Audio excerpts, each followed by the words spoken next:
TFC spiritual ప్రేక్షకులకు స్వాగతం. ఓం వసుదేవసుతం దేవం కంసచాణూరమర్దనం దేవకి పరమానందం కృష్ణం వందే జగద్గురుం.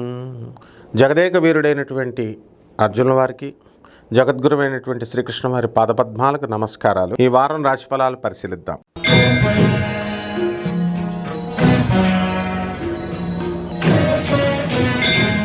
మిథున రాశి.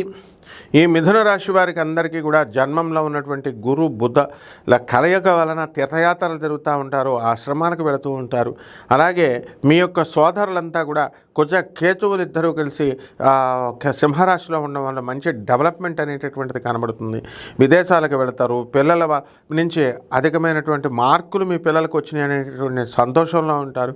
అయితే ఎంపీసీలో వేయాలా బైపీసీలో వేయాలా అనేటటువంటి డైలమాలో కొంతమంది పిల్లలు ఏ బ్రాంచ్ తీసుకోవాలో అర్థం కానిటువంటి పరిస్థితుల్లో మీరు ఉండడం అనేటటువంటిది జరుగుతుంది. భర్త ఏమో బైపీసీ అంటాడు, మీ కూతురేమో ఎంపీసీ అంటుంది, మీరేమో ఏం చేయాలో తెలీదు.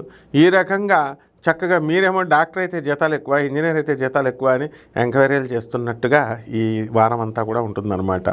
అయితే ఈ యొక్క శుక్రుడు మనకి మేషరాశిలో ఉన్నటువంటి కారణంగా మనకి మిథున రాశి వారికి చక్కగా లాభాలు ఉంటాయి. అత్తగారి యొక్క అనుగ్రహం అనేటటువంటిది మీకు రావడానికి అవకాశాలు ఉంటాయి. తర్వాత ఈ యొక్క ఇళ్ళు లేనటువంటి వాళ్ళు ఇళ్ళు కొంటారు, స్థలాలు లేనటువంటి వాళ్ళు స్థలాలు కొంటారు. బంధుమిత్రులతో ఎంజాయ్మెంట్, చక్కగా తీర్థయాత్రలు ఇవన్నీ కూడా తిరుగుతూ ఉంటారు. మరి ఈ యొక్క మిథున రాశి వారికి భాగ్యంలో ఉన్నటువంటి శనిగ్రహ ప్రభావం వలన అనేకమైనటువంటి లాభాలు మీకు కలుగుతాయి. మీ తండ్రి తనకు సంబంధించినటువంటి హెల్త్ విషయంలో కొంచెం ఒడిదుడుకులు వచ్చినప్పటికీ కూడా వాళ్ళు పిత్రార్జితమైనటువంటి ధనాన్ని ఆ యొక్క లాభాలను మీరు పొందడం అనేటటువంటిది జరుగుతుంది. ఇకపోతే ఈ మిథున రాశి వారికి చక్కగా విదేశాలకు వెళ్ళేటటువంటి అవకాశాలు మీకు లభించడం అనేటటువంటివి జరుగుతాయి, విద్యార్థులకు ముఖ్యంగా. అలాగే ఈ యొక్క సాఫ్ట్వేర్ ఉద్యోగస్తులు, మిగతా వృత్తుల్లో ఉన్నటువంటి వాళ్ళు, ప్రైవేట్ ఉద్యోగస్తులు ఎవరైతే ఉన్నారో ఫారెన్ వెళ్ళాలని అనుకునేటటువంటి వాళ్ళు అందరూ కూడా వాళ్ళు వెళ్ళడం అనేటటువంటివి జరుగుతాయి. మీకు సినీ సంగీత సాహిత్య కళాకారులు పరిచయం అవుతూ ఉంటారు. వాళ్ళతో మీరు చక్కగా పాటలు పాడించుకుంటూ, మీకు బోర్ కొట్టినప్పుడల్లా చక్కగా మీరు పాటలు పాడించుకోవడం, తర్వాత ఉపన్యాసాలు చెప్పించుకోవడం లాంటి ఈ సద్గోష్ఠి అనేటటువంటిది మీకు లభించడం అనేటటువంటిది దొరుకుతుంది. ఇక పరిహారాల దగ్గరికి వచ్చేసరికి ఈ యొక్క గురుబలం ఇంకా చాలా అధికం అవ్వాలి కాబట్టి గురు జపం చేసుకోండి, గురు స్తోత్రాలు చదవండి.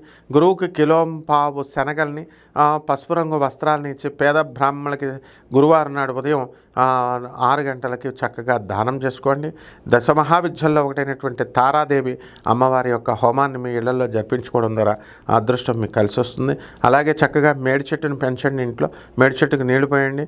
ఆ మేడి చెట్టుకి చక్కగా మీరు ఏం చేయాలండి అంటే నీళ్లు పోస్తూ ఓం దత్తాత్రేయాయ నమః అంటూ మేడి చెట్టుకి నమ్మకంతో చేయండి. బ్రహ్మాండంగా మీకు ఫలితాలు వస్తాయి. శుభమస్తు.